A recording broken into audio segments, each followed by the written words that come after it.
Girl, you the bed, and she love me when I'm in it, and she never be pretending, nothing is real. She gon' tell you what she bought it, cause she know you can't afford it. Know you can get it, looking exquisite, no competition, stay on the pivot. Who be watching, they be plotting, she so motherfucking independent. Mama be big, got on her grind, she had to get out her mama house. Hello, hello, hello. Welcome to the E Spot with Camille. I am your host, Camille Cower, and I am so thankful that you guys are here joining me this evening. I cannot wait for you guys to have a second chance with speaking with Mr. Popcorn Miller. He is a drummer, a composer, tour manager, and he has a new jazz album. He was on before with actually the guy that's also part of the jazz album, with Skip Anderson. I guess it was last month. This month is flying by. Well, anyway, he is joining us from Vegas, and I can't wait. Let's try this again. Hello, hello. Oh no. Can you hear How me? are you? Oh, good. Yes, I ma'am. was nervous. I was like, oh no, not again. I can't hear. You can't hear me. No. We're good. Oh, great. So, I feel thank you again for joining me again. Just so people know that maybe didn't watch your previous interview, last time we had some technical difficulties, and Mr. Miller was able to pretend to hear and know what was going on the entire interview. Well, not the entire interview, like the end part of the interview when he couldn't hear or see a thing we were saying. So I commend you for your let's see, not impulse skills. What is it? Improv skills of acting as if, because I had no idea till afterwards that you couldn't hear or see us anymore. well. I don't want to be like, hey. So I just said, oh, just chill. Yeah. So that's No. what I did. It was kind of funny because sometimes I would address questions to Skip and then you would answer in, and then I was just like, oh well, I guess we'll just roll with it, see what happens. So again, I appreciate Right. all your great acting skills, and I'm so glad to have you back so we can hear more from you and find out more about your wonderful career as not only a drummer but also a tour manager with so many greats. So I feel like we should at least explain why you're wearing a mask so people understand what's going Well, on. I had people that come in this apartment today to do some work, and they weren't masked up like I thought they would be, and they just left. So it's like, Oh, thank goodness. okay, I'm not taking a chance with these cats. Okay, there was only two of them. They weren't here that long, but it's like, all right. So and then I'm trying to be politically correct. Safety first, You know safety what I mean? first. Yeah. Yeah. I don't want to be my last interview. Okay. So I'm Okay. all good. Yeah. That's good. That's good because you're also like you're in Vegas, so you're dealing with the heat on top of everything else. So I really appreciate you spending the time with me today. And let's just jump right into it. So last time we talked a lot about how you got started in the music career, but there was a question that came up that you weren't able to hear. So I want to make sure you get the chance to tell everyone where the name popcorn come from.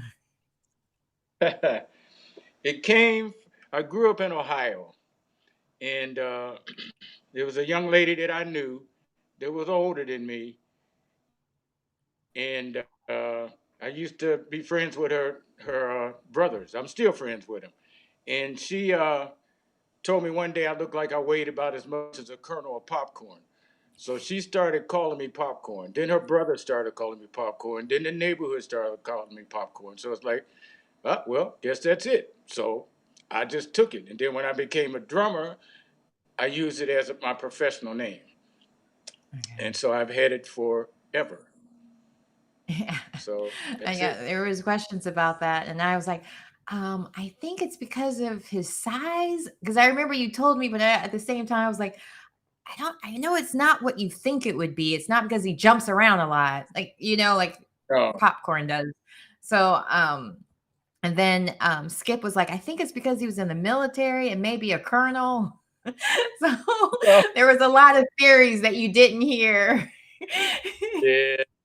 No. Wasn't that? It's just a neighborhood friend. Actually, her name was Yeah. Sheila Rouse. And she Okay. just called me that. And I saw her about 25 years later because I hadn't seen her. And I went back to Ohio for a minute. And I told her that I was still using that name. And she said, "You got to be kidding me." I said, "Nope. You give it to me. I still use it, you know." And but you know, people remember me from that. They wouldn't remember me if they had my real name. They remember that. If they don't remember me, they remember the name. Right. Right. So it helps out in in what I was doing as stage manager, as people would always know, okay, that's Popcorn, or who is that, or whatever. So you Hmm. know, so it Yeah. works. Now, forgive me for forgetting because I know that you started with drumming first, but between the two professions of, I mean, drumming and being a tour manager, stage manager. Sorry, I keep calling you tour manager, stage manager. What would you? I mean, I know you have an album coming out, but I'm still curious. Which of the two did you enjoy most during the, I guess, the height of your profession, or not the Playing, height, but playing? Okay, yeah. playing. Yeah. I mean, stage manager. It's a 17-hour day, and it's work. Mhm. Okay. There ain't nothing glamorous, ain't nothing cool about it until you finish at night. But it's just work. It's just an employee. So you just come in. You know, everybody has a job. Ain't no sick days. You don't take no time off. You have a job. You come in and do what you got to do. So I'm just part of a team. You Mhm. know, I'm not even the team leader. The production manager would be the team leader, Okay. and he directs me as to what he wants me to do, and then I direct everybody else. Okay. Oh wow. Now you've stage managed for a lot of great big concerts. So was there anyone that you just remember being in a situation where you just had a lot of moving parts going on that really was closer to a 24-hour day, or felt like a 24-hour day once it was all said and done? Um, you know, once you get out there, you know, you have rehearsal for a while, so we rehearse everything that you're gonna do. Hmm. And once you get out there and you start rolling, then it's usually like it's the same thing every day, Right. Okay. exactly the same thing every day. You just do it in a different place, you know. And I can only think of one show out of the probably thousand or so that I've done was uh, a storm in Chicago, and we were Hmm. playing, and they were playing that night, and they were getting ready to put the band on stage, and this storm came up, and they said everybody run, and we ran, and I mean, and this storm it just went right through this outside place we were playing. It just tore up everything. Oh Okay, wow. it rained for days, water everywhere, and and that was kind of like, okay, this was serious. We had people in the roof doing stuff. They had to come down. It Hmm. was lightning. It was just all of a sudden this big, you know, high winds. So I remember that because it was pretty nasty day. And then because everything got wet, the show was canceled. Then we had to like kind of dry stuff before you put it in the truck so it wouldn't be wet the next morning. Some of you couldn't do that. It Hmm. was, I don't remember any gigs that were like real special. Hmm. They're all the same. Yeah. I guess from your angle, they would be, in the sense that there's a lot of moving parts and you're constantly moving and keeping up with it. So, what are some of the responsibilities of a stage manager there that us civilians wouldn't really know about? Like, what all is it that you do? Well, stage manager is basically you're a traffic cop. Hmm. Okay, you have a bunch of trucks that are loaded with one with a couple with sound, a couple with lights. Now you have to organize getting them unloaded. You have to put labor in the right places so that people can work and you still get trucks unloaded. And the major deal is not letting nobody put the cart before the horse. You know, everybody when you have vendors, they're pretty interested in what they do. They don't really care about what other people do. Let Hmm. me get my stuff happening. Hmm. Well, you have to make sure that they don't get in other people's way and they don't put stuff in other people's way. And if you have to work around them, it's not for a long time. And you just you just try to keep everybody smooth and assign labor and get the breaks where they're supposed to have them in the lunch periods and all of this is way before showtime. I mean, this is like starts at 8 in the morning. Okay. You don't even see the band till like 4:30 when you have a sound check. But sometimes you're working till you see them.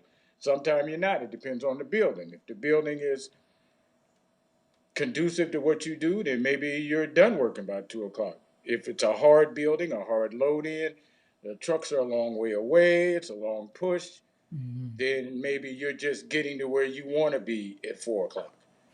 Okay. So, it's a long day.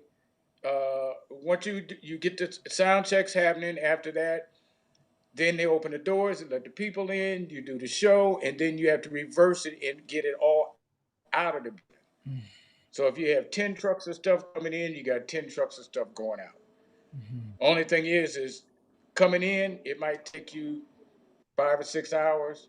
Going out, you're trying to do it in 2, 3, 4 hours because it's much easier to tear down than it is to build it. I can only imagine. Um, Now, you mentioned earlier that you guys have rehearsals and so on. How long normally was the time frame you guys would practice or have rehearsals before the actual concert? Like, how far in advance would you be involved, even with, I guess, the whole orchestrating of the event or concert? Well, we use like if you're going to go on tour, Mhm. you need production rehearsals, which is like production days. They're not really rehearsals for us.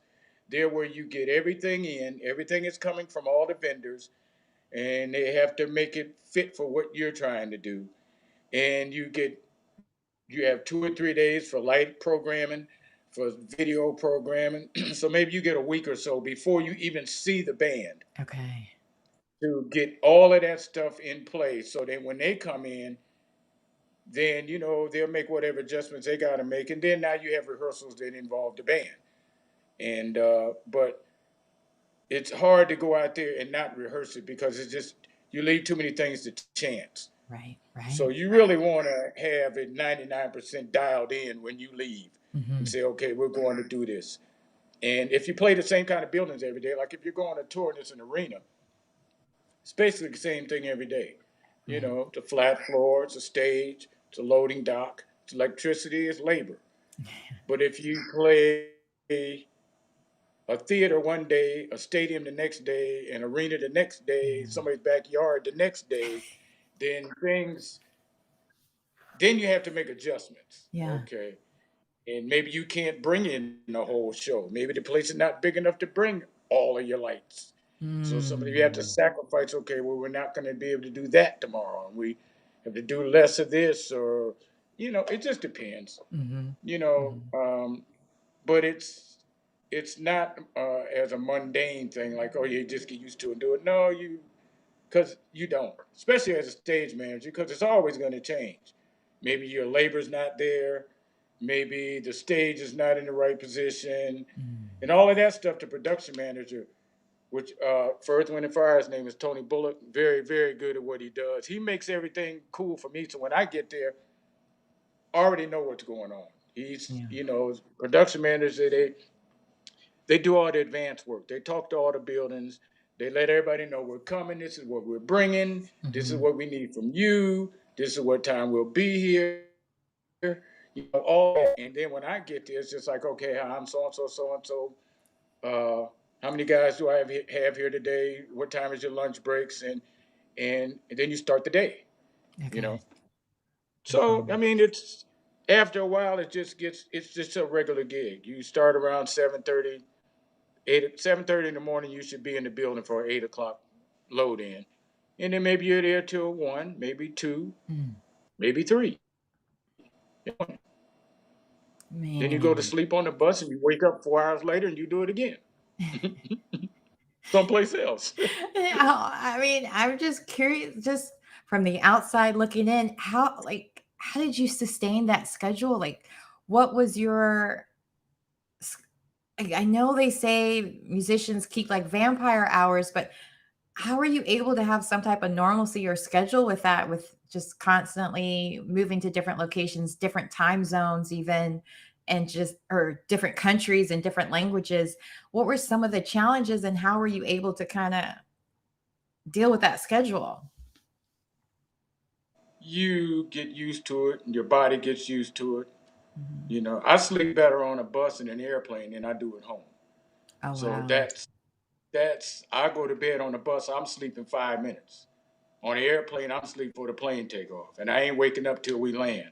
At home, I might wake up 10 times in the night because I guess it's because it's not moving. Yeah. I don't know, It might be but too quiet too with I don't know. I mean, I haven't had the joy of hanging out in some of the luxury buses I'm sure you were on. But from my experiences with buses, they're not the most comfortable. We got some great questions actually coming in. How many people were on a bus typically? it depends. It depends. Uh, it depends on how big your organization is. Hmm. Depends on how much you're carrying around. You could have 3 or 4 buses with 10 people on each bus. Okay.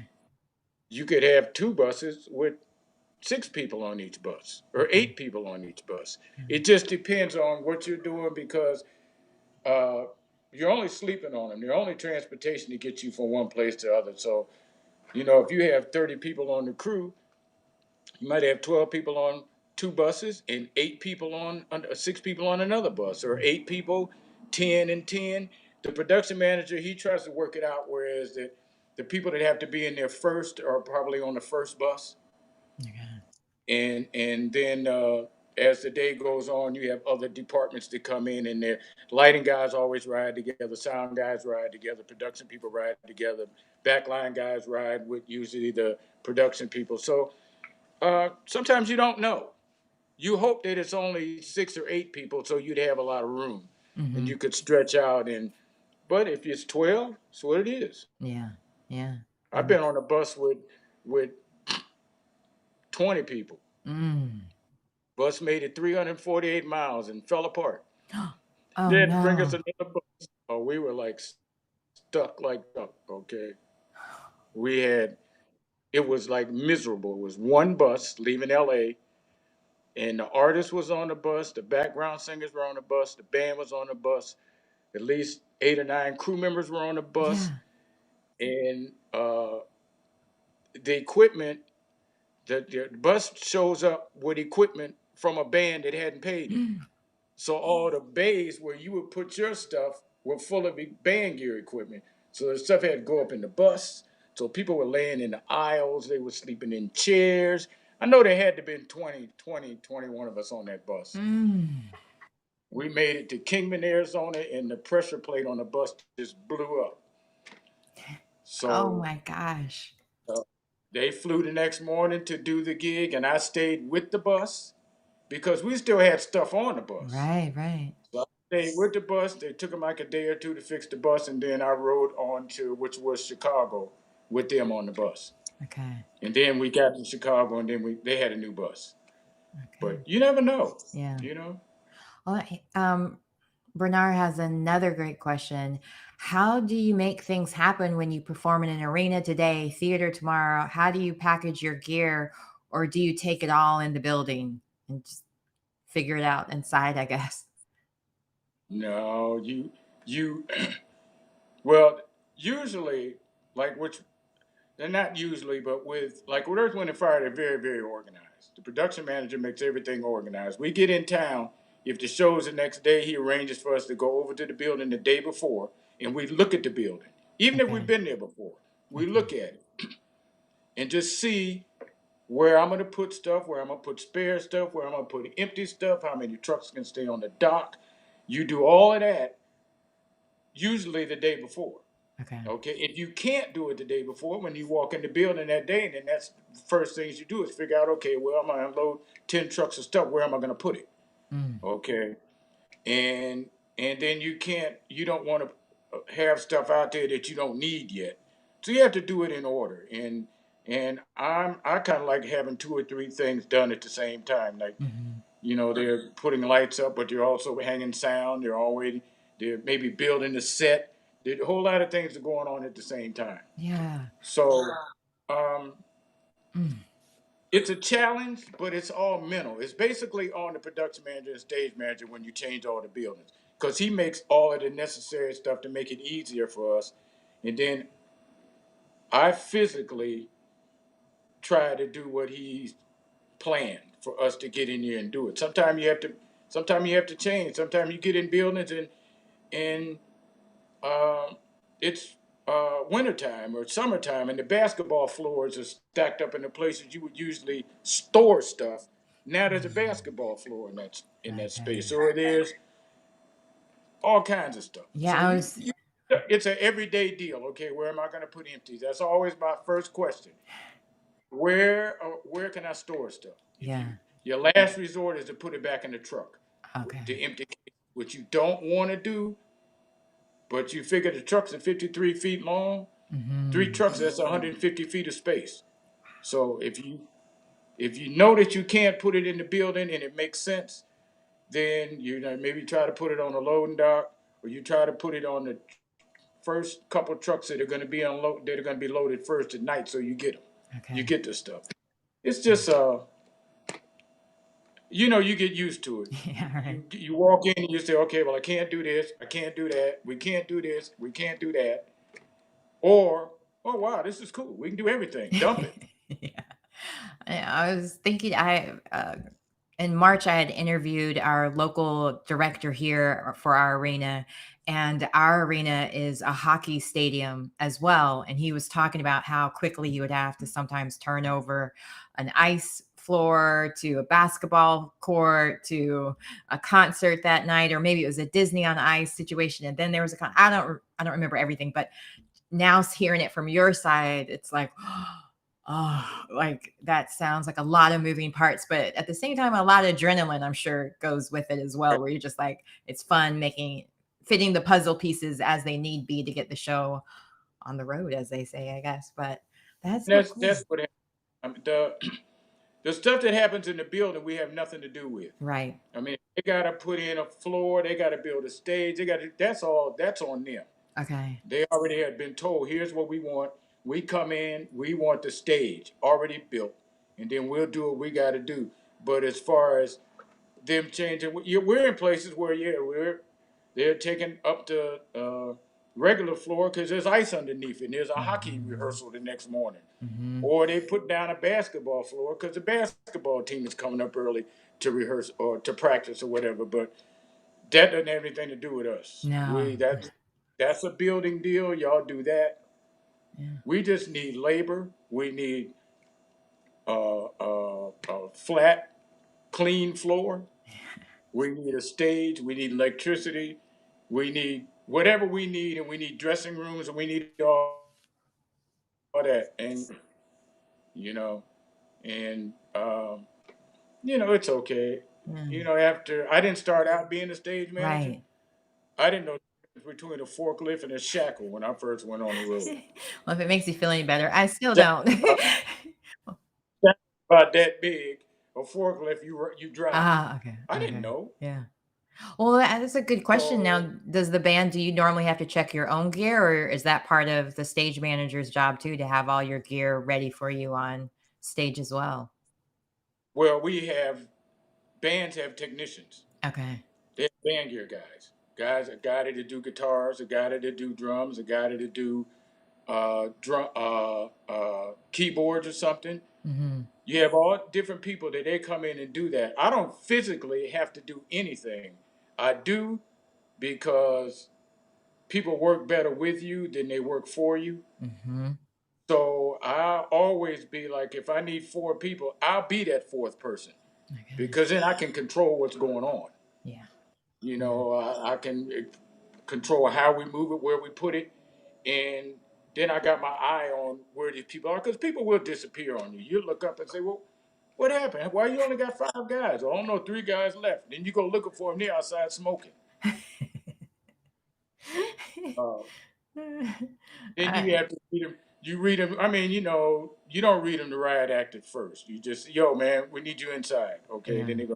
Now, if you have to go out there the second time, I won't tell them. I'll go to their boss and say, yo, man, I can't never find this dude. Right. And then he'll go address it, because that's his employee, ain't mine. Mm-hmm. So I don't get in the middle of that. It's like, hey, man, or this guy's not, I make sure that everybody talks respectful to everybody. Nobody's our slave. Mm-hmm. We're all there together as one big team to make it happen.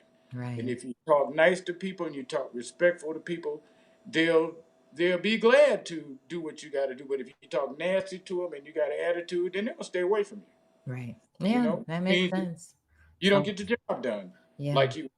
So you have to go in and just be nice, just be regular, just a human being. Hey man, how you doing? Hey, good to see you again. Blah blah blah. Because Hmm. you're gonna always see these same people. If you do this long enough, you're gonna Yeah. always go back to the building and see the same people.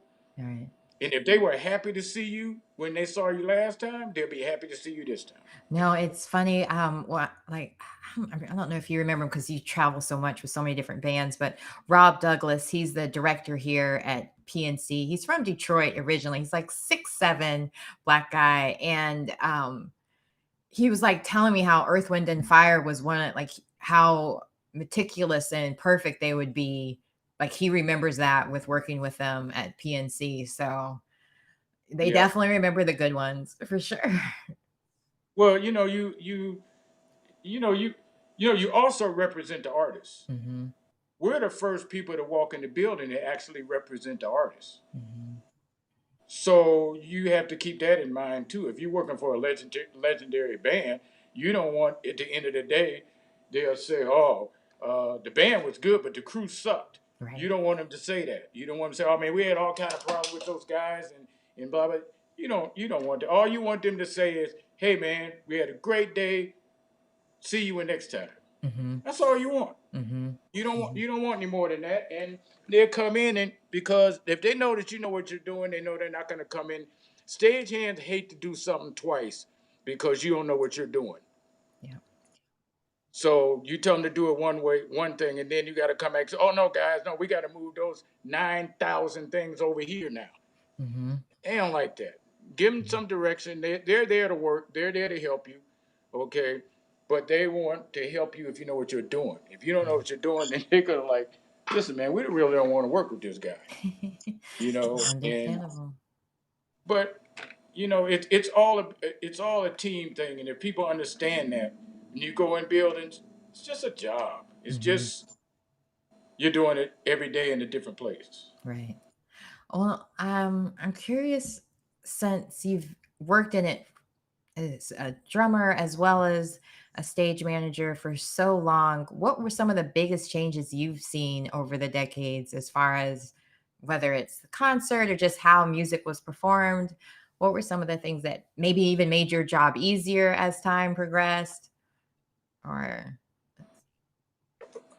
Technology. Mhm. Technology is taking it to a whole different level.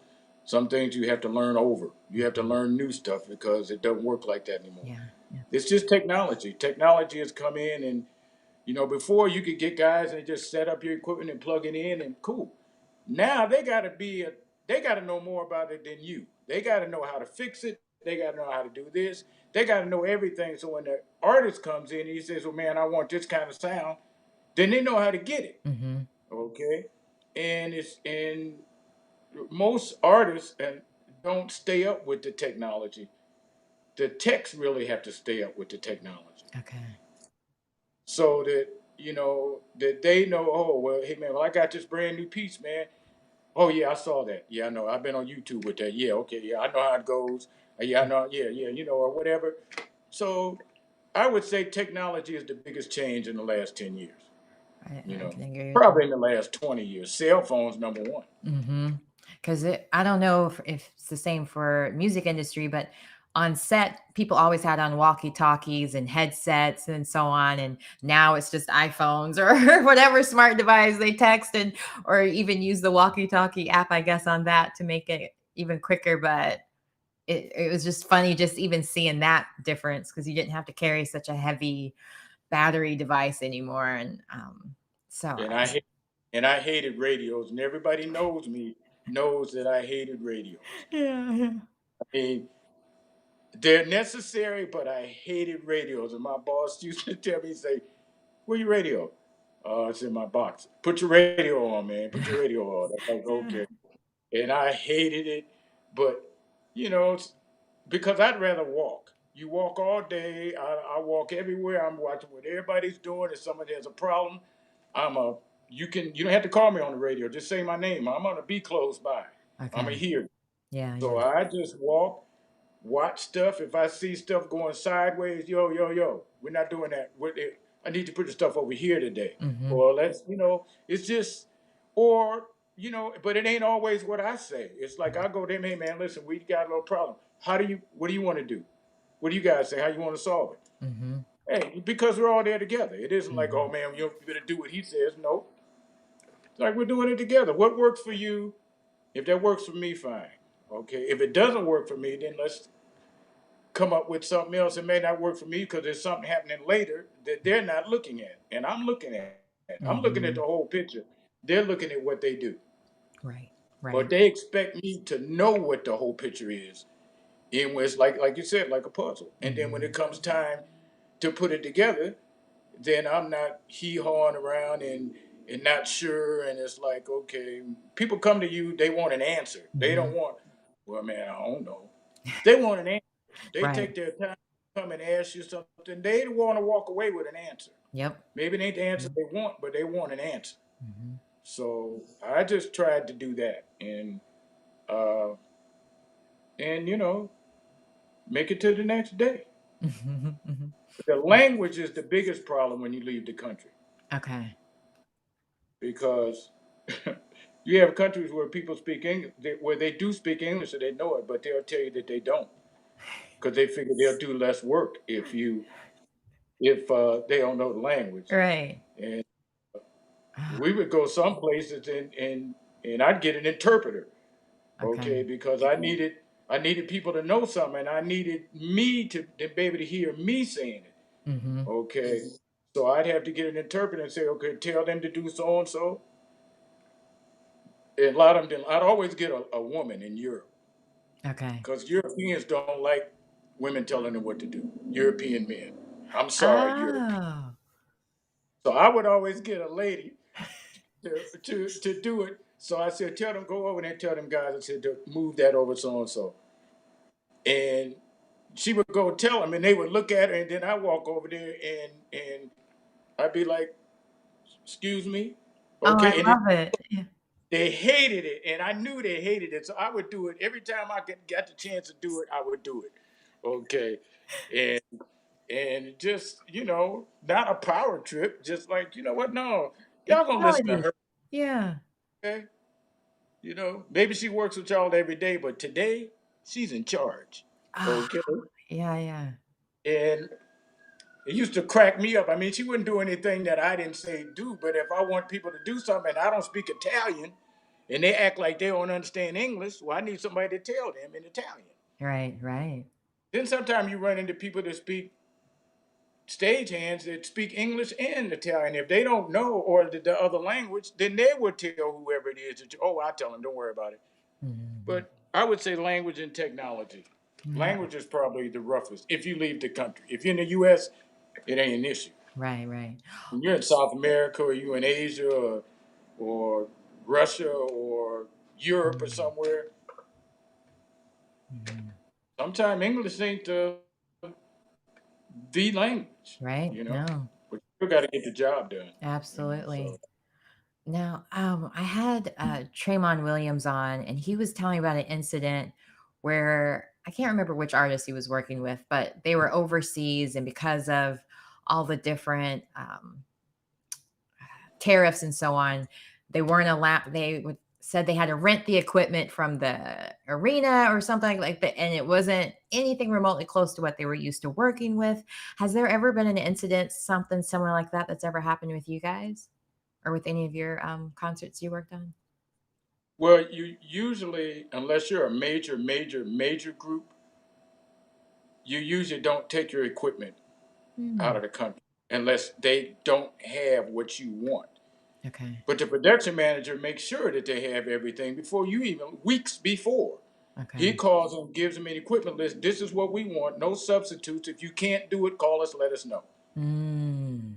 And uh, well, we did a gig in Kuala Lumpur, and we had this meeting when we got off the plane with everybody involved, all the companies, sound companies, light companies, set in this big ballroom and we had a meeting. All of our guys, all of their guys, and make sure you got this, you got that, you got this, you got that. Yep, we got that. Every answer was, yep, we got it, we got it. We got there the next day. They probably had 35% of what we needed. Oh no. They were going getting equipment, musical equipment out of clubs. Okay. I mean, they were showing up with lighting stuff at 4 o'clock in the afternoon when we needed that at 8 in the morning. Oh They were no. bringing stuff over in pickup trucks. It was like, now we just went through this meeting where you guys had everything. Yeah. We get there now, they didn't have everything. I mean, it was like, that's one of them gigs where now you're working all day because, they brought a guitar with no strings, no chords. Bought an amplifier with no chords, so you couldn't plug it in. No electric cord.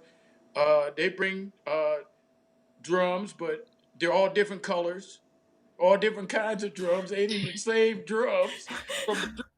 I mean, Oh, and you'd be like, whoa.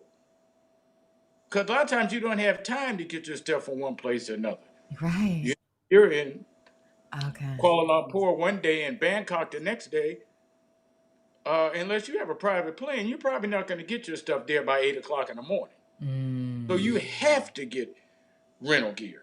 Like if you go to Europe, when we go to Europe, we would get one company out of London, and they would send one or two guys with the equipment, and they would stay with us the whole time. We'd have the same band gear every day. Okay. We knew exactly what we had every day. Same with sound, but some places it ain't like that. And you have to adapt, and it ain't fun, and you be cussing people out, because hold it, you just told us you had this, and I mean it was Kuala Lumpur was crazy. I mean I don't know what the deal was, but some places ain't prepared. Yeah. How did that They concert turn out though? Did you guys oh still it's do great. it or okay. Yeah, oh yeah.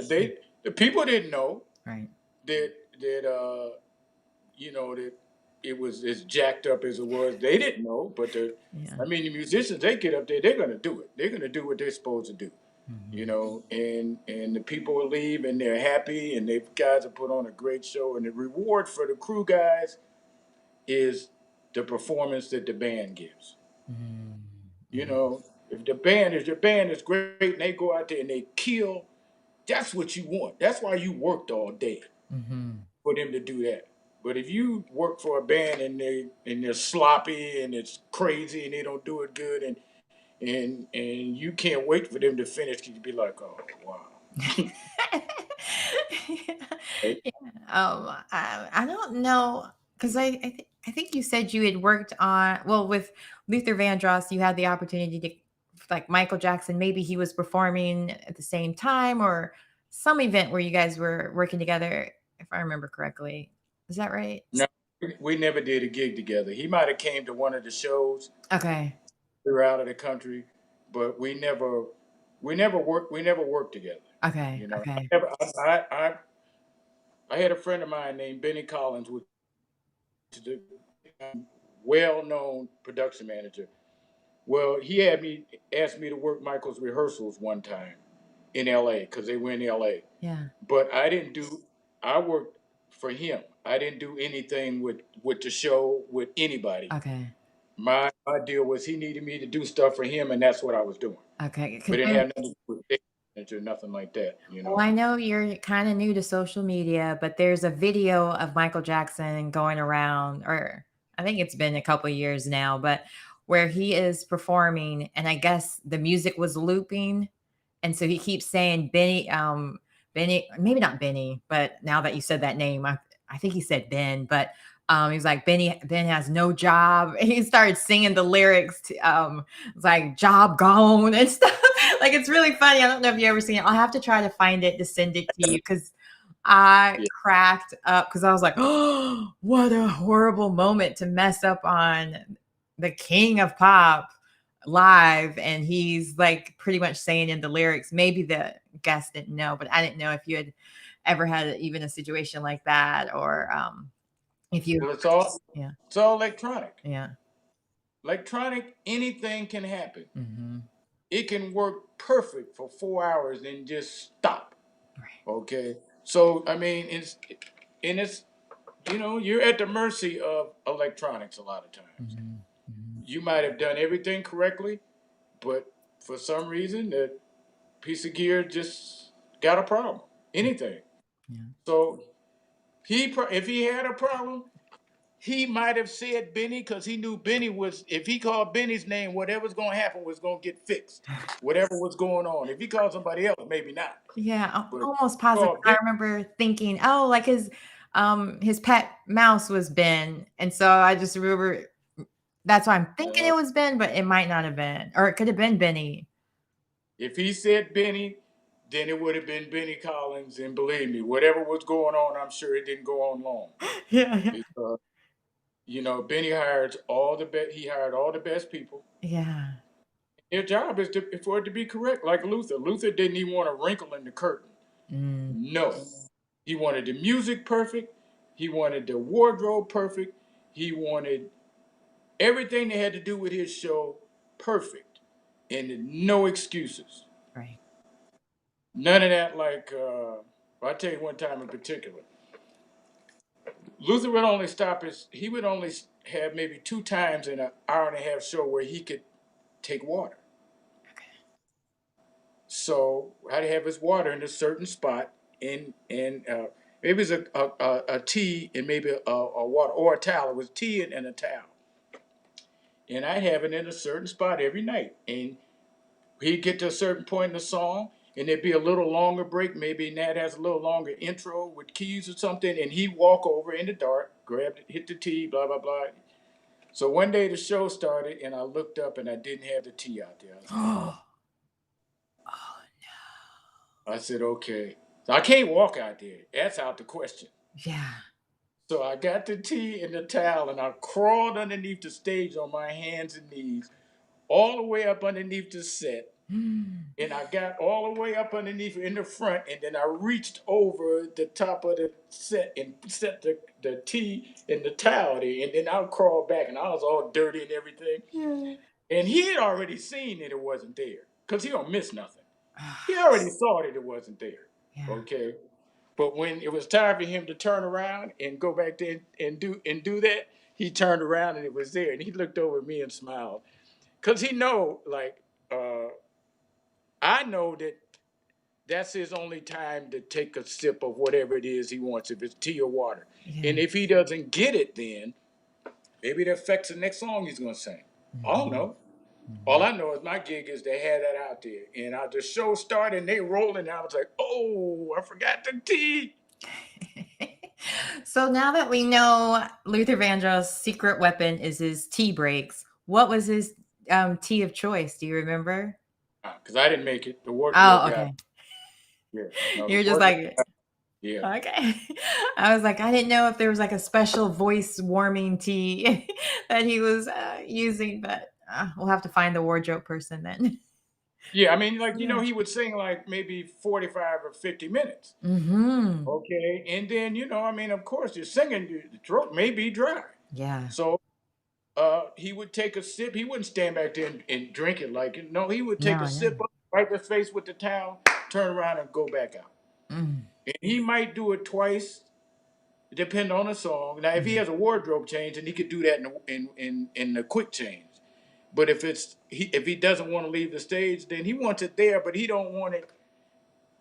I mean, he don't want it on the table sitting next to him. He wants right, it right, somewhere where he can walk over to it, out of the spotlights, right, do it, and walk back.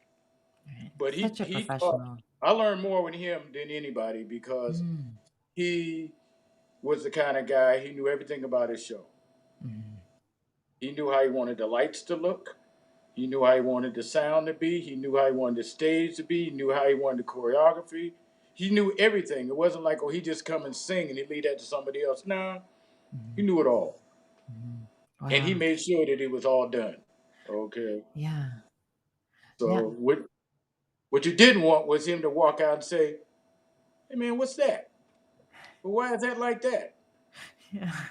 So you don't, because you ain't got no answer. Right. So, it's like, no. My thing has always been, if you do it right the first time, you only have to do it one time. Exactly. So Exactly. that's always been my thing. You do it right the first time, you can walk away from it, and you Hmm. know it's good. But if you don't do it right, then yeah, you probably gonna go back. Yeah. Okay, Well, I and want to make sure we get a chance to talk about your new album again as well, but I have to bring this up because you've worked with so many great performers. Can you just like real quickly, I bring up someone that you worked with and you just share a memory you have about them. Sheila E, that's the first one that comes to my mind. I worked for Sheila for. I did Marvin Gaye with Sheila. Okay. I did Lionel Richie with, Wow. Marvin Gaye. and I did. Yeah. They had three percussionists with Marvin, Okay. and I wasn't originally. I wasn't on the tour. I came at the very end because one of the guys left the tour.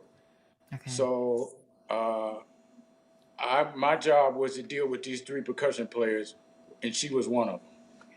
You know, that's when I met her. Mm. And then we did Lionel Richie together, and then we did her thing together. Hmm. And then when she left to go do Purple Rain, I basically went to do other. Because I still was doing Luther. Okay. Okay, Luther was my main gig. And I tried to work around everything. But he was, if he called, then it's like, okay, well, I need to stop. Hmm. But I would always let them know, hey, I'm going to go out for 10 weeks with this artist. And it just so happened that they didn't really conflict with each other. Hmm. But uh, I can't think of one artist that I worked with that I regretted. No, I'm not going to say that, but I'm not going to say who it was either. But No worries. I won't. I know you're still in the industry, so we won't do that. But I was just thinking of you being a drummer yourself, working with Sheila E. had to be a treat. So I was just curious. yeah, because she's great. And, Yeah. and she, just watching her was mind blowing, Hmm. you know. And I used to mess with her. I used to climb up the back of the riser when she was doing her solo, and nobody could see me because it was made like an L, and I would climb up inside him, and I say, "Is that all you got tonight? What up?" I would mess with her because she was like my little sister. Oh, Okay, how fun. all her family, and Yeah. and that's how our relationship was. We like friends, Yeah. but she was like, she's like my little sister. So I'm taking care of all her stuff. So it's like I'm making sure that she's good. Yeah.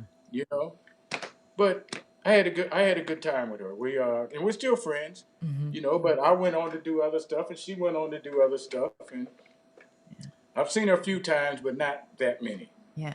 Towards the end of the show, because I don't want to risk any problems, I'll post some of the pictures that you have on your Facebook with her as well. Because I was just like, of course, he has pictures with Sheila E. Because I mean, I grew up listening to her. She's the reason why I wanted to play drums, but my parents wouldn't let me. Well, Still you not can play bitter. now. Well, maybe because now I'm like, I actually looked on guitar, what's the name of the store? Whatever, the Guitar Center, and looked at prices for drums because I expected them to be really expensive, but then when I saw, I was like, oh wait, I might be able to do this one day. I don't know. We'll see. Well, and Ivan is Yeah. he's like the teacher of life for. I mean, so you can I'm taking lessons. I'm taking classes with him. Oh Okay. really? Oh, Okay. because Ivan is just like, I mean, he's like just totally full of knowledge, totally full of all the drums and percussion stuff. And I mean, and he has a way of everybody can play, can't teach. Mm-hmm. Mm-hmm. But if you know how to do something, it don't mean you can teach somebody else to do it. That's true. But he has patience. I said, man, where you get that patience from, man? Mm-hmm. Mm-hmm. If you're not doing it right, then he knows how to talk to you to make you do it. Like he'd be a good head coach, Yeah, you yeah. know, Well, for a I'm team or something, because he's always smiling, he's laughing, and he makes you want to do it right. He yeah. told me, he said, man, you've been holding your drumstick 50 years the wrong way. Oh I'm like, wow. what? Yeah. Yeah, ain't the way you want. I said, what? He said, yeah, you got bad habits, but everybody has bad habits. Yeah. So Ivan is like, But you've had him on your show. I did. I'm going to have his son tomorrow on my show too, who's also a drummer. If you want to play drums, just hit Ivan up. You I do it just over might, because time. he's just a hop and a skip from me. But like you mentioned, I can do a Zoom class with him. Yeah, that's what he does. That's Yeah. because he can't have people in his school now. Right. So he does, and he teaches kids like from 5 and 6 years old up to 20. Oh, fantastic. I went Wait, to his you school think I'm one time. 20? I'm kidding. Yeah, but I mean, he has like grade school. He's got kids. Yeah. I went to his school one time. We were in Raleigh. We had a day off. Okay. So I went over to his school and I sat there, and them little kids were coming in there with their drumsticks, 2 feet high, 3 feet high, okay, and sitting down in the room with him and playing. He said, "Man, watch this guy. Watch this guy that's coming in now. Check this guy out." Yeah. He'd have them playing drum sets, and they would be rocking and reading and be like 8 years old, 9 years old.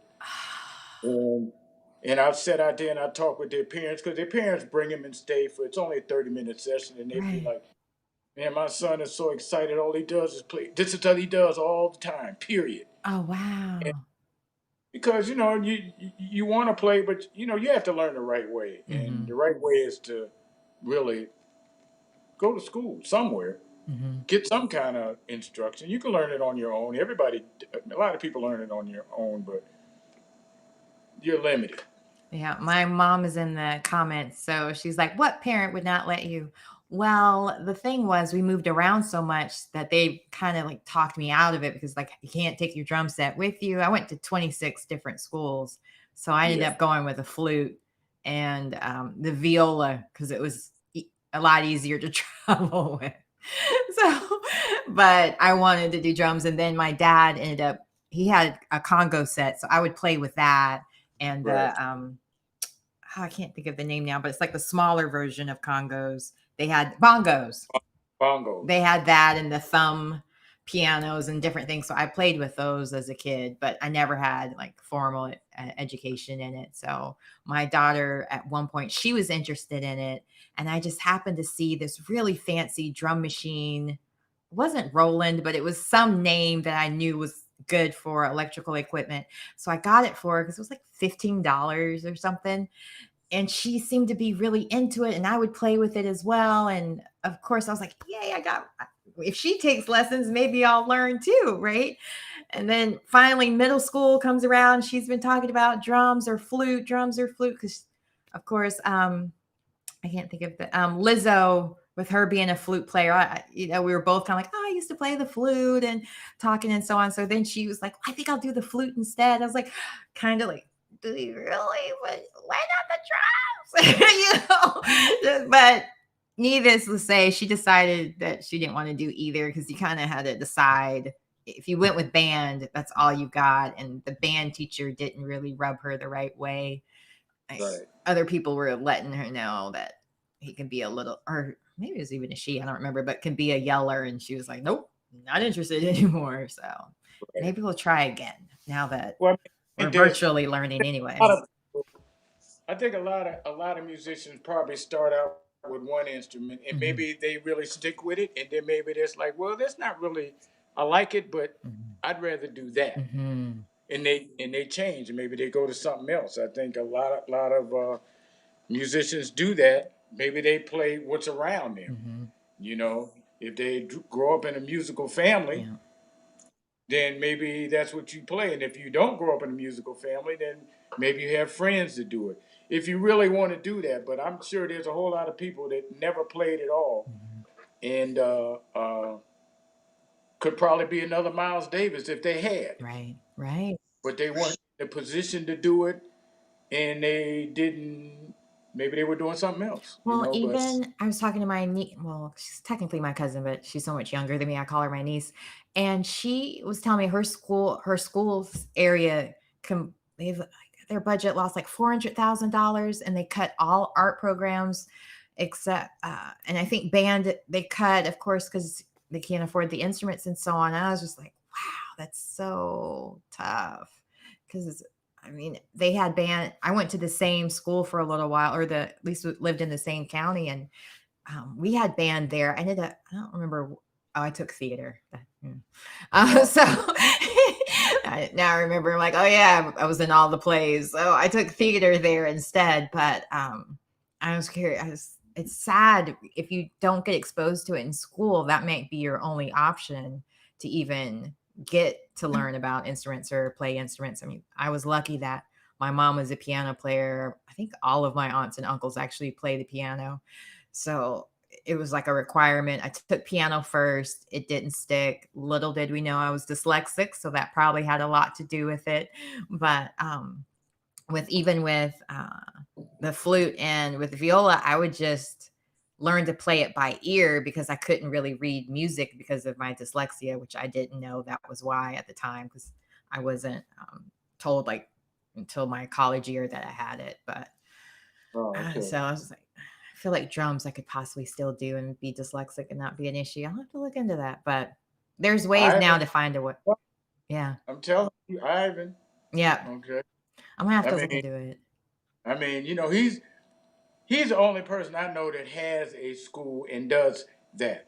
There's a whole lot of musicians that teach at schools and universities and stuff like that, but I don't know anybody that has a school. Yeah. And I've been there. It ain't just some jive thing. I mean, it's like for real. Yeah. Yeah. Okay. And I mean, those kids come out of there and they've learned something. Yeah. And That's important. yeah, I would call him up. Yeah, well, and I love that such young kids are getting encouraged in doing it too. Like that's okay. Ooh, all right, 6:57. So we got to talk about Timeless, your new jazz CD, a little bit more this time as well. So just share like when it's coming out, how it came about as well.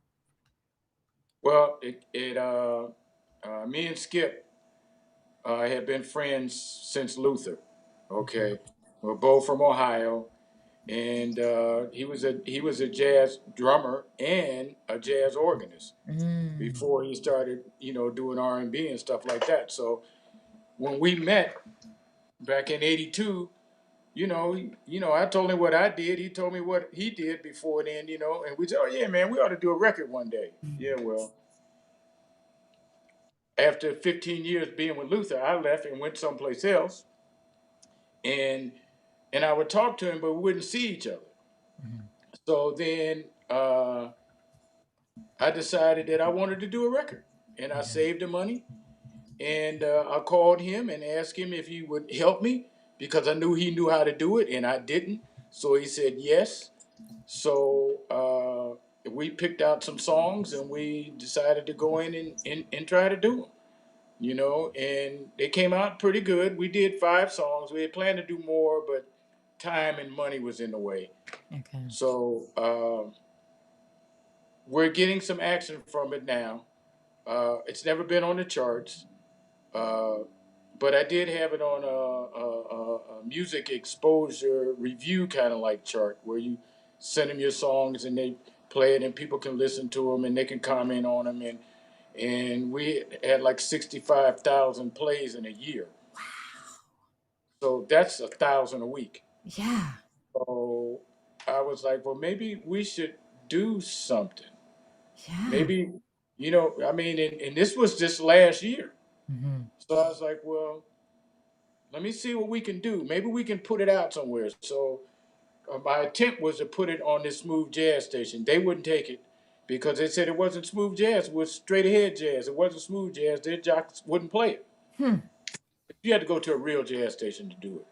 So then with my contacts with Earth, Wind, and Fire, I got hooked up with a guy that worked with them when they started putting out their first records. And he agreed to help us. And he's a marketing promotion guy. His name is Ted Joseph. Okay. And then he said, well, you need a team. You need a social media person, you need a radio station person, and you need a marketing and promotion guy. So we got these 3 people, and we were kind of looking at the end of August on a release. but Okay. I don't know if it's going to be the end of August. It kind of depends on a few little other things, but uh, we're just gonna try to get it out there and see what happens. You Mhm. know, I mean, we just want the music out there. We're not trying to be millionaires because that ain't gonna happen. It's jazz, but Okay. we just want to get it out there, and everybody says they like it. It's refreshing, and Yeah. it's. I mean, it's like the jazz that we all grew up liking. And then I used to play with Richard Groove Holmes, which is a jazz organist, Okay. a real jazz organist. And Mhm. Skip has played with a whole bunch of people, and so we know I played drums in that era. I'm not like a guy that, oh, I heard about it. No, I ain't hear about it. I was there playing with these cats, in the Mhm. '60s and the '70s. I was playing in clubs in the '60s. I was 15 years old, and I'm playing jazz in Wow. clubs, you know. So we just wanted to bring that. We wanted Mhm. to bring like we did, like it's a record from the '60s, but it's now. Great. Okay. So people like it. We like it. I mean, and we'll see what happens. Yeah. You know. Now, all right, I'm gonna test it since it's 7 o'clock. We made it if it doesn't work out. But I have pictures of you with Skip Anderson from, I guess, when you guys were a little bit younger, starting out working together. Yes. Yeah. So, That's yeah. that's Luther pictures. Yep. Okay. Okay, that's with you with Skip Anderson. And then I love this picture because it screams 80s. And I didn't live in America during the 80s, so I just love everything 80s. Hold on, let me remove this other one.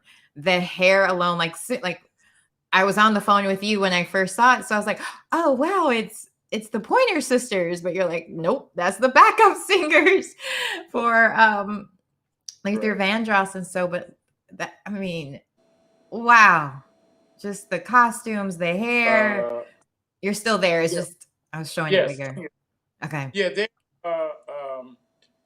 Well, Luther had like 5 or 6 people that sung.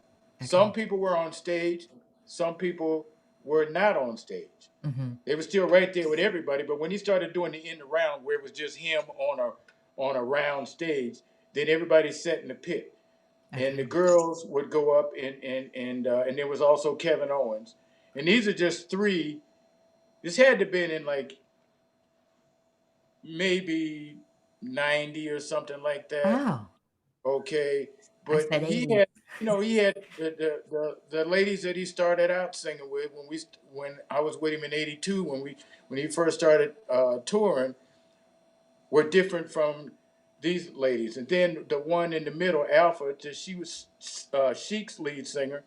She became one of the ladies, and he kind of switched up background singers a lot. But this was them getting ready to go on stage, and I went to get them out the dressing room, and they were actually sitting on the side because they all had their microphones, and I went over there and somebody took a picture. I don't know who took the picture, but Yeah, the I was photographer never gets remembered. That's that's one of the downsides of being a photographer, I think, because you're behind the lens. Nobody's paying as much attention sometimes. I Now was young. say that again. I was young then. Oh yeah, like you were having a lot of fun back then too. Just I can Oh see yeah. why they called you popcorn. Even in this picture, you can tell you're so much smaller than the women in the picture. Well, Yeah. I'm on my knees. They're sitting in No, I mean chairs. just like even thinness wise. Oh yeah, yeah, Yeah. but they got on furs Yeah. and yeah, but yeah, of course. I didn't have no, hey, I'm just me. I'm just like, what can I call myself? I call myself a slim guy. Hey, there's nothing wrong with that. I consider myself slim most of the well pre-coronavirus. So now, of course, I had to bring up one of my idols, you here with Sheila E. So I was just they can still hear you. I just wanted to make sure they could see a close up of the picture and see you right. Well, there's kind of a guy in between you, but then I think that's you right next to her in the black or brown jacket. Oh, you can't hear me. Oops. I was hoping you could still hear me, but guess not. Can you I hear can me? hear Oh, hear you now. okay. Yeah. So I was curious. Is that you in the brown jacket? Uh, I'm second from the left. Okay, yeah. I was like, I'm not sure if From it's the right, brown or second black. from the right. I'm sorry. So it's I can't remember the guy that's right next to me on my right. He was one of the crew guys. Then it's me. Then was the keyboard tech. His name is Chris Lander. Then it Okay. was Sheila. Then it was Lance Jackson, KC. I think he did guitars. And then the guy on the right, on the next to him, I'm trying to think. I don't remember his name, but either did lights or sound, one of those. Okay. And we just took a picture, you know. Yeah. It's and even that, like her whole wardrobe is just I don't know. The Oh little yeah, girl in me. Yeah. she was jazzy. Yeah, it was Yeah, just so cool to see a woman playing drums because there's not many, I would say, there's not many drummers that are well known that, especially women drummers. Like, of course, like some, like Beyonce is known to have an all female band when she's performing sometimes. And um, I can't think of the guy now, but the one handed drummer, everybody knows about him. I think he's with Led Zeppelin or right. yeah, I don't know. But there, I Russell. mean, you don't normally get to know a lot of the bandmates. And so for her to see her go from working as a bandmate and then getting her own solo career going is just like, wow. So I just like, Yep, she deserved it. She worked hard. I yeah, mean, she came from a music family. right. You know, her father's big time. He's always Yeah, been big time. Pete Escovedo. you're He's right. always been big time. So, Huge in of the course, Latin when music. you have that influence in your house, Yeah.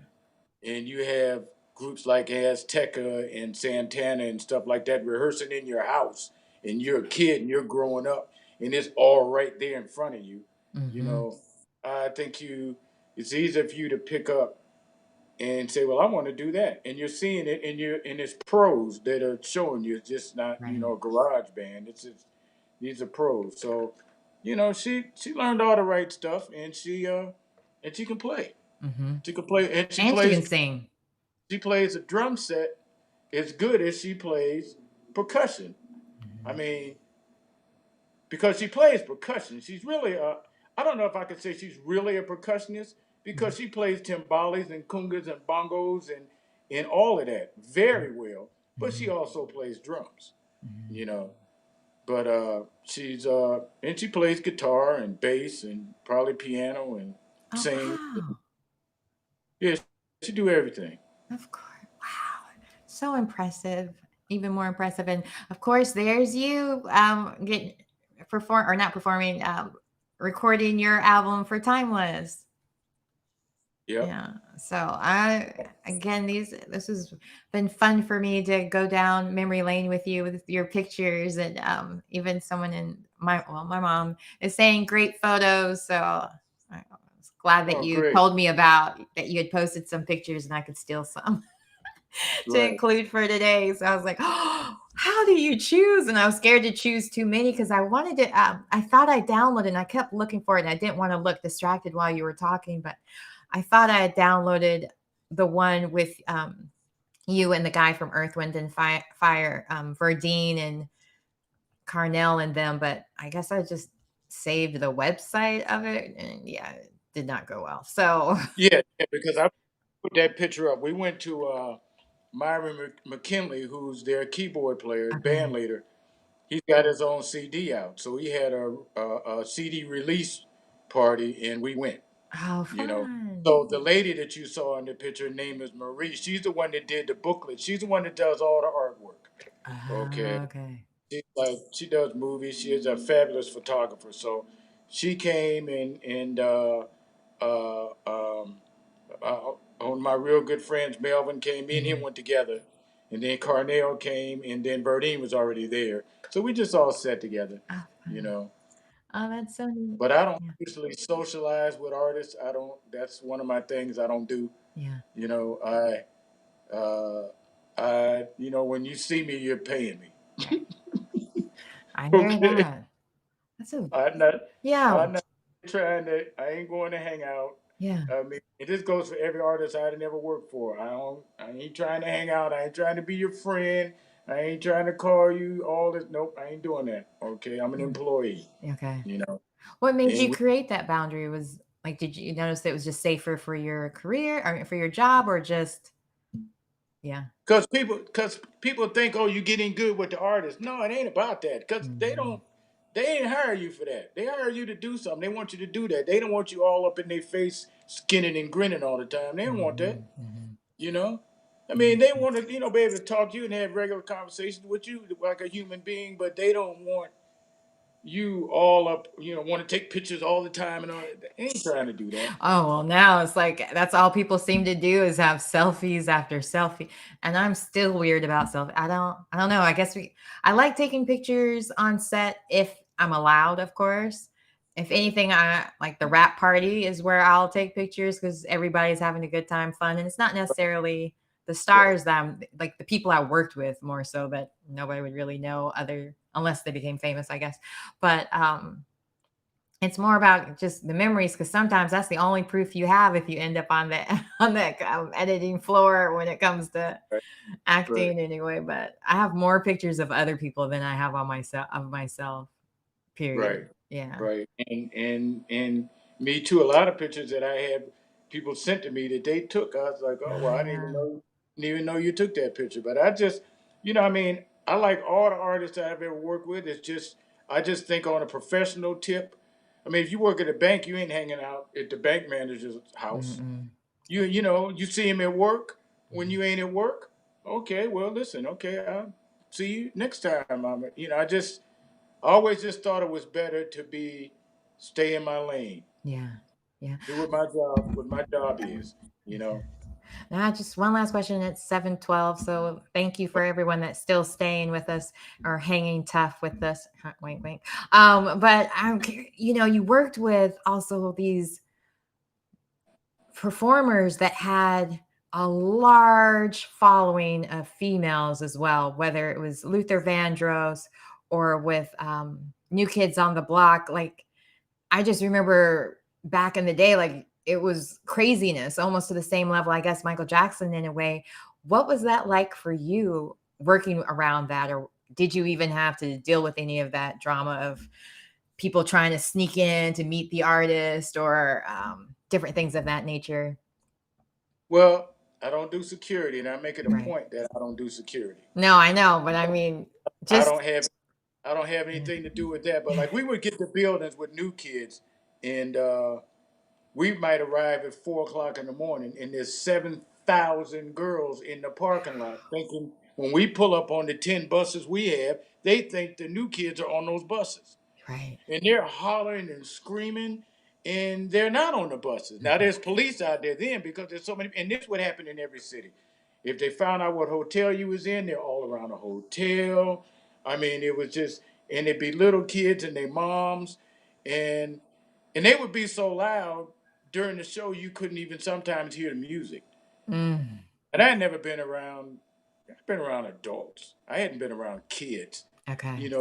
At concerts. I mean, I always worked for an adult group, so it was kind of like, wow. And it was every day. And when we did stadium shows, you're talking 50 or 60,000 people, and 95% of Mm, are females, and they just because they love those kids, and those kids were like they were smart, they knew how to be marketed, they made mhm, money, and they entertained. mhm, mhm. And when I got the call to do them, I got referred by somebody, and the guy called me and asked me, he said, "Listen, uh, I have a group. We're getting ready to go out on tour, and I heard about you, and I don't know if you're interested." And I said, "Who's the group?" And he told me, and I said, "I don't do opening acts." And he said, "Oh no, we're not opening act." And I was like, "Oh, okay. Well, uh, do I have to give you an answer today?" And he said, "No." I said, "Okay, well, let me see what's happening. How long is it going to be?" So he told me. I said, "Okay, I'll reach back out to you tomorrow." So I got off the phone, and so I called couple people. I said, "Man, who is New Kids on the Block?" "Oh, you ain't never heard of them?" Blah blah. I said, "No, I don't know who that is." And they, "Oh, they're the next thing." I'm like, really? So then he called me, told me what the money was, and told me how, what it was about. And I was like, okay, so I took the job. Yeah. Yeah. But I didn't know nothing about them.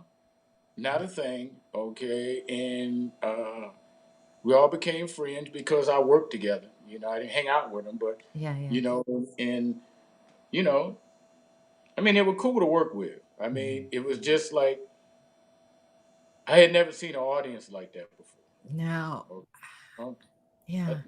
I haven't seen that since. Okay. So, and I never did Michael Jackson. Maybe he did that. Maybe Janet had audiences like that. I'm sure Taylor Swift and all of them had those audiences, but Right.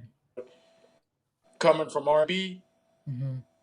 no, you wasn't having that. Okay, Okay. you know. So, but they were cool. They were good to work with, and I might have seen them once or twice because I think we did a gig in Boston, and it might have been Earth, Wind, and Fire, and a couple of them came, and I saw them backstage. Right. And but other than that, you know, I got a whole bunch of memorabilia there that I thought was going to be worth something, and then they came back out and went back on the road. I was like, okay, well, so much for that, Well, at least you got because the original stuff. That I remember I it. Yeah. I got the original stuff. I mean, I got the Yeah. tour jackets. I got all of the stuff that they gave us. Yeah. I said, oh man, 30 years from now, this be worth some money. Yeah. It might be worth something, but it ain't worth what it would have been if they never came back out and they'd have just stopped Oh, it then. okay. Then it would have been like they'd all been collector's items. Now I don't know if they're collector's items, but they're in the closet. Well, if you ever, want to get rid of some things, I know a girl who was a big fan. And it's funny, Right. like I don't think they came to Raleigh or they didn't come anywhere. My parents weren't really fans of me going to concerts because you have to buy them so far in advance, and we just never knew where we were going to be living. But there was one year, I think it was Marky Mark, and maybe New Kids on the Block as well. But I definitely know Marky Mark was there or was supposed to be there, but they canceled it while we were in line waiting to go in. So I Really? never got to see them. Yeah, I don't know why. Like looking back, I don't remember what happened because I was probably in 10th or 11th grade. Because But he was on the tour. The second tour he okay. was on. Okay. The So first it was that. tour they had another little opening act. The second time we went out for the big stadium tour, he was the opener. Okay. Marky Mark and the Funky Bunch or something like Yeah, that's it. that. Okay. And Yeah. yeah, he was the opening act. Yeah. Okay. And I know that, I mean, it wasn't any place that they didn't go. So No, I don't if they remember. didn't go to Raleigh, it's because they were in Charlotte. Right. I Okay. Yeah, I mean, I think it was canceled because we were in line like to go in and it was or postponed or something, and maybe I didn't get to make it to Yeah, the but I second don't version or whatever. even know, I don't even remember that part that we Mm, did a show that went all the way to people coming and it was canceled. mhm, I don't know what that would have been, but mhm. it might not have had anything to do with us. I No, mean, it could have been you the know, location or so many yeah, I other mean, factors. And I think it was we like a we snowstorm going yeah, around too. if we're all the way to the point where as the people are in line, then I don't know what could happen. We've had a couple gigs, but it wasn't with them where there were bomb threats. And Mm. so one time it was with the Isley Brothers, the next time it was Earth, Wind, and Fire, and they had to empty out the building. And I don't even think I think the Isleys might have got a chance to start their show, but Okay. the bomb threats came during the show, and they stopped the show and made everybody leave so they could bring the bomb Yeah. squad in. And then one was in Tucson, and I don't think we ever got to do the show. It was right before the show, Yeah. and there was a bomb threat, and that was with Earth, Wind, and Fire. And Mm. it was 1 o'clock in the morning before they let us back in the building to load out to get everything that we had set up to get it out Oh, because they had dogs. I mean, they had to check the whole entire building, everywhere, the trucks, cars, no. anything nearby. What a So, pain. Yeah. I mean, oh considering yeah, it wasn't true, but still. right. But and people do that stupid stuff, and but people, they have to take it serious. Somebody calls in something, they can't say, "Oh no, that probably ain't real." No, I They can gotta take it serious. absolutely. But yeah, I don't know what that was, but he was absolutely on one of the tours, the Okay. second one, Yeah. I don't know. not the first one. I I felt can't like even I was. Oh, go ahead. the group on the first one. Yeah. I don't even remember who it was. I It don't. seemed like it was two groups, Mm, but they didn't have bands. They went to track. okay. Seemed like it was some girls, and then it was somebody else. I'm thinking, or it might have only been one. I'm not sure. I had like it was like a year. I almost felt like I was cursed because that's either that same year or the following year I went to go see Janet Jackson in St. Louis and for Black Cat, and they showed even the new music video that wasn't released yet, and then canceled the show. So we were inside already. Like I definitely bragged to all my friends I was going, and I was like, never again. I'm not telling anyone until like that was it. But yeah. I never did. I never did a Janet show, even though I did the Control video. Oh wow. I got a call that they wanted to show. They wanted the video to look live, Okay. and so they called me because I knew Jimmy Jam and Terry Lewis, Hmm. and I got a call would I come and make it look live. So I went and set all the equipment up, and I had a conversation with her where she wanted me to, she wanted to be in one place, she wanted them to be here, and all that, and I set everything up to make it look like they were really, really playing, but they weren't. All right. Okay. But and I did that, but I never did the tour. Okay. You know, Okay. I never got to do that. So, but it's all right because I was doing something else. Yeah. It happens, right? I know in the entertainment industry, it's always about it doesn't matter what you've done, it's what you're doing next. So I can get it. You're like, up on to the next check, the next job. And my mom just mentioned that her first concert was Earth, Wind, and Fire in 1972 in Greensboro, North Carolina. I wasn't there. Yeah. I was thinking that was before your time, but you said you started playing drums at 14. So I was like, I don't think But yeah, but I on didn't the start road. working for them until '97. Oh, okay. Okay. I started working for them in '97, and I stayed to 2018. Okay.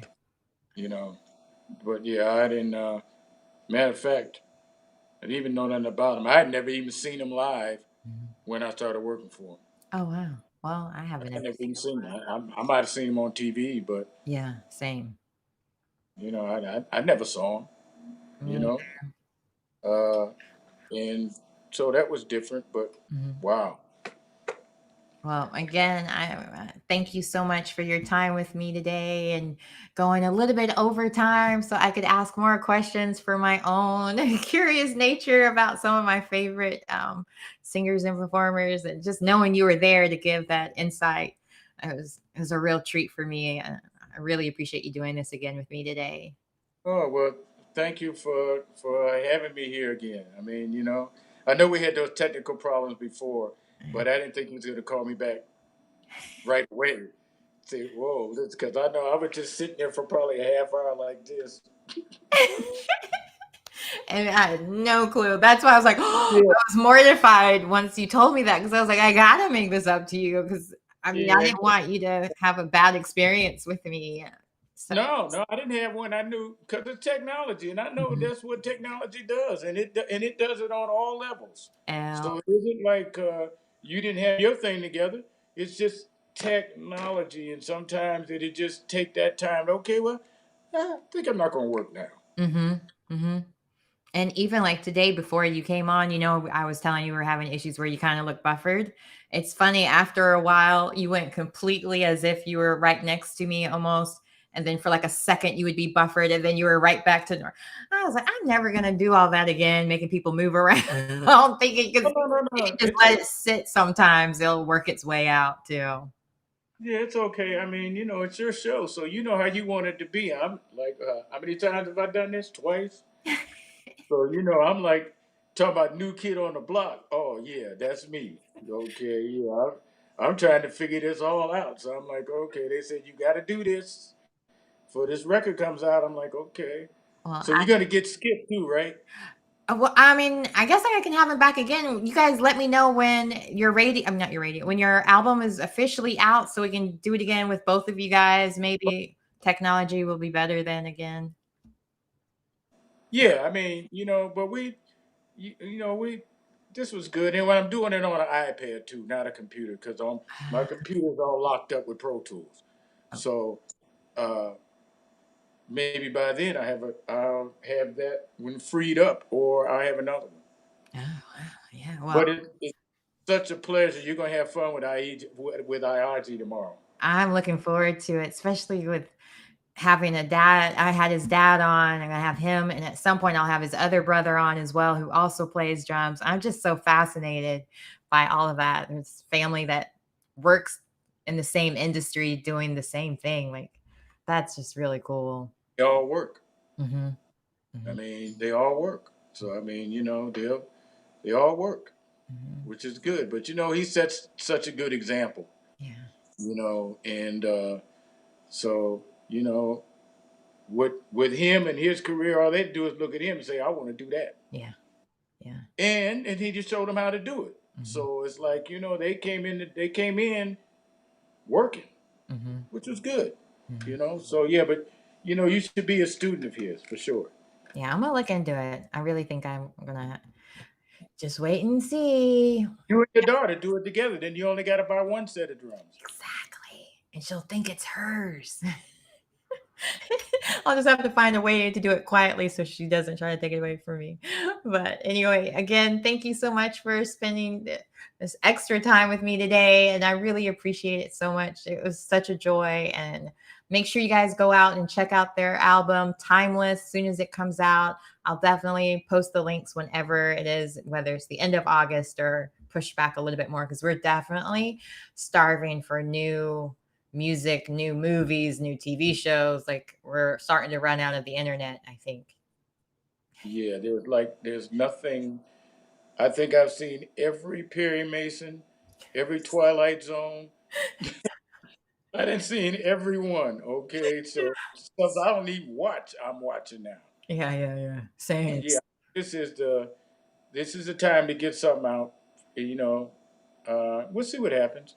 And also, which Byron Miller, who was Mm. Luther's bass player and George Duke's bass player, his single came out yesterday. It's Oh, wow. called Real Love. Okay, so uh, and it's probably be number one. His last single was number one, so it'll probably be a number one. I think it came out with a bullet or something this time. I mean it, so it just hit the chart today. Oh, wow. I'll have to check that out.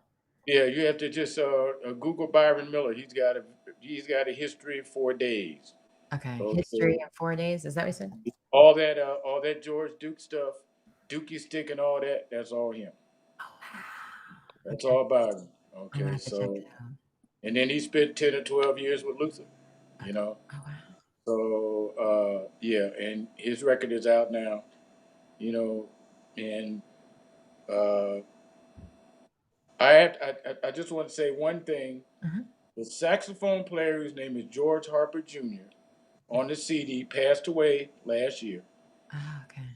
And the mastering guy that I got, his name is Danny Leake. He Mhm. passed away a couple months ago. Oh, I'm so So I just sorry. wanted to give a shout out to them two because they were very instrumental in what happened with the CD. Mhm. You know, Oh. um, definitely. You know, Well, first of all, I'm sorry for your loss, and I'm sure the family has some solace in being able to hear their music again whenever this out. Well, I'm sure they already heard it by now, but just being able to hear him again, I'm sure they yeah, love that. yeah, and he's George. He did years and years and years with Ray Charles and some of everybody. So I Mhm. mean, he's like very well known saxophone player and great. He walked into the session and played everything. He played everything that we wanted him to play probably within 4 hours. We cut all the rhythm stuff and then we brought him in on the last day and Skip had everything written out he wanted him to play. No problem. Ah, Okay. So, but I wanted to give a shout out to for him and his family, and Danny Leak, which was a very good friend of mine. I did a bunch of other tours with him. He was Stevie Wonder's front of house guy for a long time. Okay, uh, very well known engineer, mastering engineer, and guitar player from Chicago. Oh, wow. Yeah. Well, again, I'm sorry about that for their loss and to their family as well. Right. Yeah. Thank you. I mean, I'm sure that I don't know who, if they'll ever see this, Mhm. but I'm trying to reach out to Danny's my wife so she can see it. Okay. Because you know he was the guy. Yeah. Okay. But I'm glad to have been on your show. This was and I'm still here. I love it. No, well, you just let me know when you guys want to come back because I love hearing your stories. And I know you have decades and decades more to share. And as soon as you get off, you'll think of more things that we can talk about next time. Oh yeah. Whatever you want, Camille. Okay. Music Uh, to my ears. Now if I get my daughter to hear you say that. Just kidding. Well, again, thanks again for being my guest, and I hope you have a great rest of your week and that your apartment stays cricket free because that's why the guys were there. it's, Yes, wear your mask, stay well, stay 6 feet away, 20-second hand washing. oh yeah. Oh yeah. Stay safe. Okay. And I'll keep watching you on your show. Well, I appreciate it. I really do. You have a good one. Cool. All right. Bye-bye. Thanks. Okay. Bye bye. Bye. Bye bye. Bye. What fun. Oh my gosh, those pictures, right? I don't know. I'll try to see about posting more of his pictures if I can find that one. It's so weird that it recorded the website or that it saved the website instead of the picture. But anyway, technology. So again, tomorrow I will have Aiji. I know I'm butchering his name. Ayaji Hampton, who's Ivan Hampton's son, who is a drummer, composer, producer.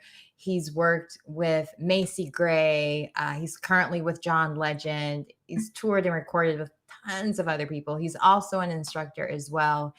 And he went to the same university as me, so Eagle Pride for that. Granted, I went to a few universities, so the odds are you probably did go to school with me if you went to school in North Carolina. Anyway, I hope you guys have a good rest of your night. Thanks for hanging in here with me because I mean, when you have a legend that's worked with legends, you're going to just keep asking questions until they're like, all right, I'm done. And it just seemed like you just kept having such great stories. So thanks for hanging out with me. I hope you guys have a great rest of your night. And I'll see you again tomorrow at 6 o'clock Eastern Time, 3 p.m. Pacific. Make sure you follow me on Instagram, YouTube. All the links are all over my Facebook, or you can check me out on my website, CamilleCower.com. And you can get all the links there as well, because now I'm simulcasting not only YouTube, but also on Facebook. So, if you have friends that don't have Facebook, please share my link so they can watch it as well now that I'm trying out YouTube for the first time today. So really glad it went well today. I really appreciate it. And you guys have a great rest of your week, and I will see you again tomorrow. Oh, and Friday, I'm trying something new. I'm going to be on Instagram Live for the eSpot this Friday and next Friday. So make sure you definitely follow me at The Real Camille Cower on Instagram, because that's where I'm going to be this Friday and next Friday for the eSpot. It's just testing out some different ways to make sure everybody gets to watch the eSpot. All right. You guys have a great night, and I'll see you again tomorrow.